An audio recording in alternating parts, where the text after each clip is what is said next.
everyone. My name is Carina Bissett. I am one of the co-editors of the forthcoming anthology, Storyteller, which is a Tanith Lee tribute anthology. And today we're here speaking with Freda Warrington, a British author of 23 fantasy novels, including The Amber Citadel, Elfland, A Taste of Blood, Wine, and Dark Cathedral.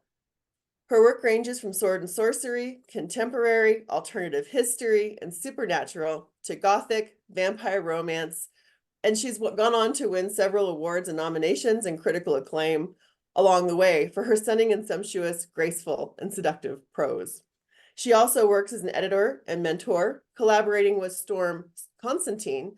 Freda helped the reissue of some of Tanith Lee's work through Imaginarium Press and a tribute collection to our beloved Tanith Knights Nieces. Welcome, Freda. How are you this morning? It's good to see you. Hi, I'm good, thank you. Yes.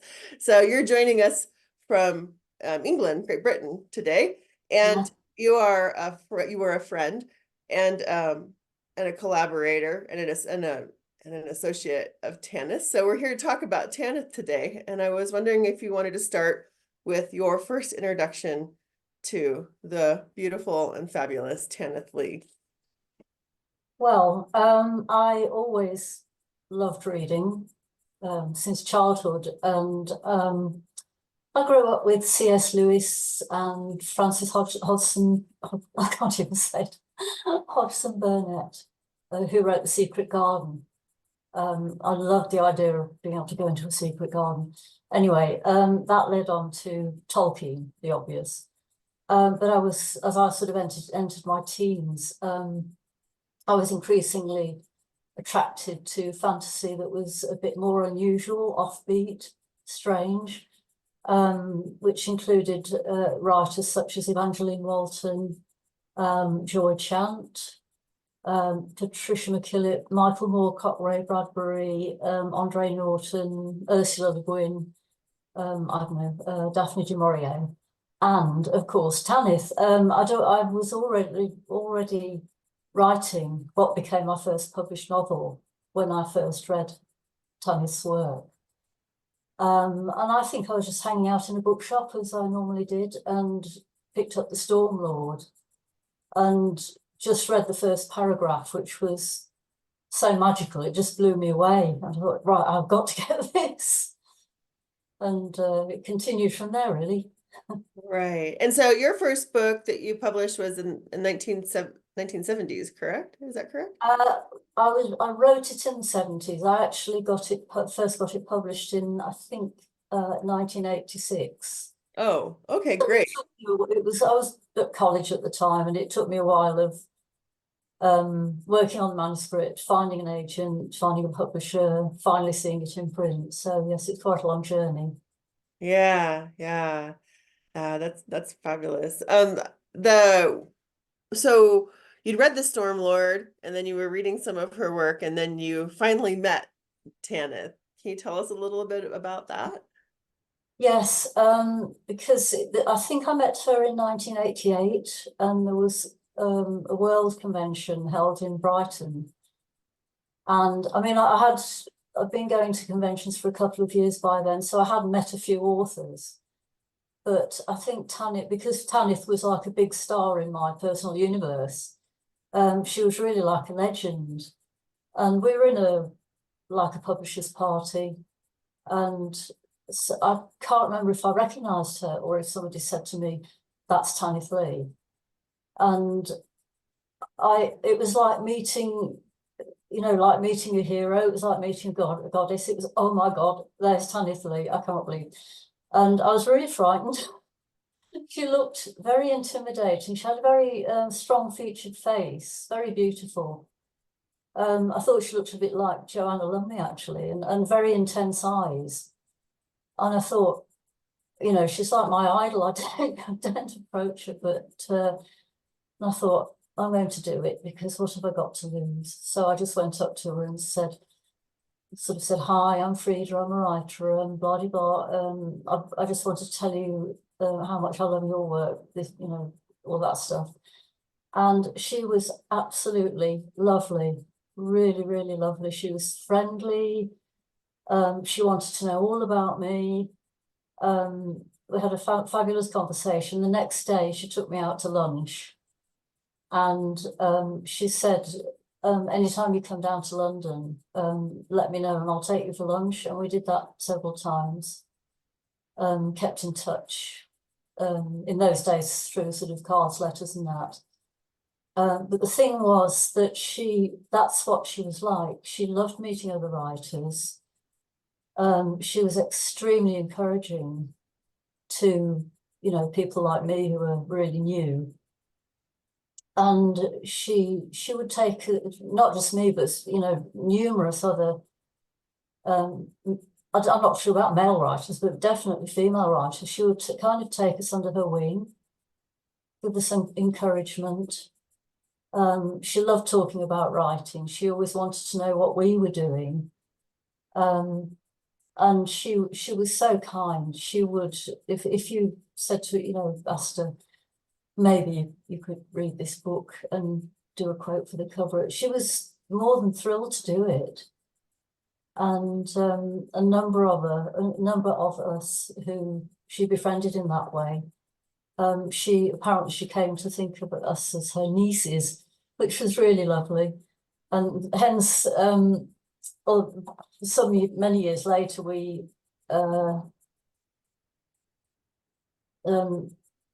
under the sort of guiding light and editing of Storm Constantine, we produced Knight's Nieces, which was a tribute to Tanith after she passed away.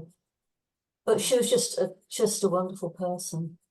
And the women in Knight's Nieces were all women that she had spent time with, and it helped with mentoring their career. Is that correct?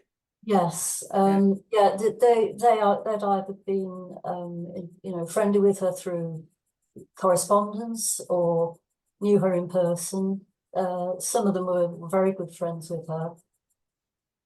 So yes, yeah, she was a wonderful person, really kind. I wanted to, go ahead. I was only going to say she didn't have that kind of writer's ego that made her competitive, because I think she was so sure and confident of her own writing and her own creativity. She did what she did. She, you know, and she wasn't threatened by anybody else. So she just wanted to help other writers. There was no competitiveness in her. She was just really kind and encouraging. It's amazing, isn't it? It's wonderful what women can do when they work together too. The story that you wrote, I'm very curious about Knight's Nieces, seeing as Storyteller is a tribute anthology. And the writers who will be submitting stories, I'm sure that they would love to hear some advice or how you approached the idea of working in Tanith's realm or working with Tanith's material, and how you decided to come up with the story that you included in that particular anthology, Knight's Nieces, which was published by Storm Constantine at Yes, that's right. Imaginarium Press. Yeah. So I was wondering if you could talk a little bit about that story. Well, I think there's eight writers in the anthology, and everybody wrote something entirely different. Some people, there were poems, some people did a short story based in one of Tanith's worlds. And I can't exactly remember how I came up with the idea for mine, but the story ended up, it was a story about two girls who were basically in broken homes, having an absolutely hellish time of it, and how they bonded. They found a copy of the Storm Lord and fought over it, so they ended up with like half each. But then they bonded over it, and the story in the Storm Lord brought the two of them together and gave them the strength to get out of the awful situations they were in. I can't now remember where that idea came from, but there was something I wanted to say about my discovery of the Storm Lord, and you know, when I started, because I had been reading Tolkien and other sorts of fantasy that were generally had an evil warlord or some horrendous sorcerer doing things in the background. The thing about the Storm Lord was it had no evil sorcerer. It didn't have any magic rings or anything like that. the plot was entirely motivated by human behaviour, by accidents of birth, arguments, jealousies, conflicts, selfishness. Everything that motivated the plot in the Stormlord was completely human. And that was one of the magical things about Tanith, is that she could create them an absolutely most fantastical world. And yet everything that happened in it was so grounded in people being humans. And accidents of birth meant all sorts of sex, of course. I've never come across so much sex in fantasy before. But yeah, so she had that really grounded sense of reality, and in some ways her writing could be quite brutal. I remember that there was a lot of, she portrayed a society in which there was a lot of brutal sexism, which I guess was pretty normal for the 70s, 80s. I found it very uncomfortable reading because, you know, men would be very sexually aggressive. The females would tend to cope with it by being very passive. And I sometimes want to shake them. And yet, I think a lot of her work is work that you need to read twice, because I wasn't, I'd get mad with the characters and think, why don't you do this? Why don't you do that? Why doesn't this or that or the other happen? But the thing is, when you go back to it and read it again, I found when I completely put my trust, instead of putting my own expectations onto the characters, putting that aside and trusting what Tanith was telling me, then I got the characters more. And there was a very subversive, not just in the Stormlord, but in probably almost everything she's written, a subversive feminist subtext. And in almost all cases, the horrors that have been visited on some of the female characters, oh gosh, do the men ever get their comeuppance? Yeah. I read White as Snow. That was in the 90s, I believe. Yeah, it was in the 90s or aughts. And it kind of shook me because I'm such a fairy tale person, to see the way that she had rendered that story was completely different than anything I could have possibly conceived, you know. It was, yeah, that was something very interesting about her work. And you spent time with her, so she was a big observer of human behavior, I'm guessing then. I believe so, yes. Yeah. Yes. Did she give you any writing wisdom that you took to heart, or anything that you held close from her? I think really to be true to yourself as a writer. I mean, I was thinking a bit about what they call mid-list writers, who are sort of writers who are fairly successful, but don't hit huge bestsellerdom, which would include me, you know. And the fact that the publishing industry got more and more tough in the 90s and through to the current day, of course. It's become far more driven by commercial interests, trying to find the new exciting, fresh thing, promoting people who are already huge sellers. And the mid-list authors were getting left by the wayside. Our advances were falling. It got harder and harder to get a new idea past the editors and the marketing department and the accountants, etc. And Tanith was affected by that, because I think it's fairly well known that she would not be edited, which is, I mean, I'm happy to be edited. I'll consider, have you got a point there? And if I think the editor's got a point, I'll address it. If I disagree, I'll explain why I disagree. But Tanith was so confident in her own vision and what she wanted to do that why should it be changed? I don't believe she ever wrote a sentence or a word that she didn't intend to be there. So why should she have an editor interfering with that vision? But I think that made it more difficult for her to. I mean, she wasn't a mainstream writer.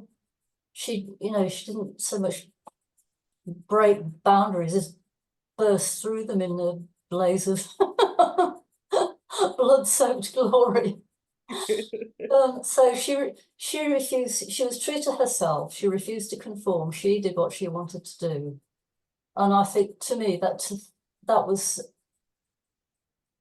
her best advice that I took from her. That's more important than, I mean, it's really, really hard to bend what you want to do to be commercially successful. And even if you try, it doesn't always work. You know, you can tie yourself in knots trying to be commercial, and it still may not work, and you've compromised yourself. So yeah, to write for the love of writing. Yeah. So after Tanith passed, well, before Tanith passed, I believe you mentioned that Storm had started to work with Tanith because of the issues that were happening in the aughts, right? It was the aughts, the 90s and the aughts, where midlists authors are starting to fall away, making it harder and harder to create a living, right? To support yourself as a writer, which is so strange to me, as midlist writers were what supported the publishing houses. But it was becoming more and more difficult to get her work into print, and many of her works, because she was so prolific, had fallen out of print. I believe you mentioned that Storm, a friend of hers there in Great Britain, had a press, Imaginarium Press, and she started publishing some of Tanith's work. Is that right? Yes, I mean, actually, Storm Constantine, another fantastic creative powerhouse, who was a good friend of mine, and extremely sadly, she also passed away 3 years ago. But she and I were the same age, and our publishing careers have sort of gone in parallel to a certain extent. And I mean, Storm as well published work that was unconventional, refused to be commercial, refused to be mainstream, blah blah. And she was getting more and more, but I mean, brilliantly written. She was a fabulous writer. Tanith was a fabulous writer. But anyway, Storm had become increasingly frustrated with publishers. She was having her things turned down, not because there was anything wrong with her writing, but because it didn't fit a certain commercial picture. But Storm responded by setting up her own small press, which was Imaginarium Press. And she originally did so to publish her own out of print books, and then she broadened it to publish other books that had gone out of print. Like there were some of mine. She was also publishing non-fiction about the occult and magic and that kind of thing. And she was good friends with Tanith, and I don't know who suggested it, but said to Tanith, can I publish some of your work? Fully expecting Tanith to say, oh, no, I'm not. But Tanith she was really enthusiastic. She really embraced small presses. And I mean, to me now, the small press is kind of the future for us. Because there's more and more small presses who are publishing all sorts of authors, bringing them to light. They wouldn't stand a chance with mainstream publishers. Anyway, so yes, she started bringing out some of Tanith's backlist and some newer stuff she was doing, which I think was like a thriller series, which I haven't read yet. There's too much stuff to read. Yeah, so that was going on, and then we sadly lost Tanith in 2015, and Storm brought out, she reissued Tanith's Blood Opera series, which was Dark Dance, Personal Darkness, Darkness Eye, I think was the third one. I've got one of them here, if you can see it. Yes. Yeah, if you hold it back a little bit, a little back towards yourself. There we go. There it is. Yeah. Personal Darkness. Yeah. And the cover was done by Tanith's husband, John Kane, who's an artist. Yes. I've talked with him. He's a wonderful man. Yeah. And Yes. you wrote the introduction to that one, I believe, right? Yes. Because there were 3 books in that series. And I know that Tanith wanted to write a 4th, but she never got around to doing it, which is really, really sad. But she got somebody different to write like an introduction for each volume. And she also decided to put illustrations inside them. And I know I did this one, Personal Darkness. I think I did the 3rd one as well. I don't know whether I could find any of the illustrations for you. They're just like bizarre, surreal images that, but she just, I don't know whether you can see that. Yeah. Yeah. Oh, that's cool. Yeah. That's one of yours, right? Yes, that was one of the ones I did. Yeah, just like a weird, creepy, haunted room, because to me that kind of captured the weird, creepy, horrible atmosphere of the box. So you're an artist. Say horrible, it was horrible in a good way. Yeah. So you're an artist too. That's wonderful. A bit. Yeah. So Yes. was it harder to write the introduction than it was the short story, or the other way around? What was the most difficult? Oh, it was harder to write the introduction because I think Storm had done the introduction to the first one, Dark Dance, and it was a very astute, erudite, analytical insight into Tanith's work in these particular books, and I thought I can't compete with that. It's like, oh, I just love this book. I don't know what else to say about it. But I managed to cobble something together. And then, I think it's wonderful. Yeah. Yeah. I was on your website. For anybody out there, it's fredawarrington.com. And boy, the covers of your books just blew me away. Speaking of covers and art. So you started writing in the 1970s when you were in college. So this has been your whole life, writing. And then you started publishing in the 1980s. And you published over 20 books, 20 novels, which just blows my mind. I know Tanith was incredibly prolific, but so were you, Freda, because that's pretty wonderful.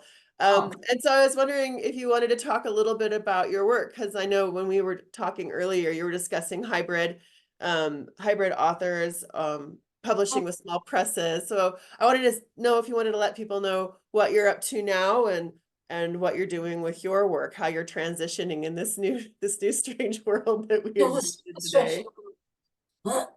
Yes, the most recent thing I've done, because I mean back in the 80s and 90s, I was with the sort of major publishers like Simon Schuster, Hodder, and others,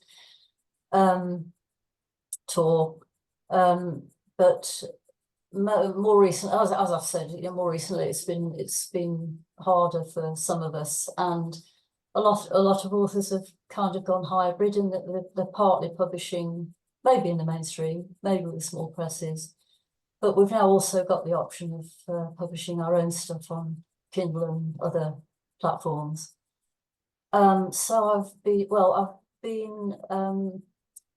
all my out of print books. I've now got onto Kindle, and the most recent of those is I wrote a big fat epic fantasy called The Dual Fire Realm in the late 90s, and I've just put that onto Kindle for the first time, so that's now available. It's the Amber Citadel, is the first book in the series.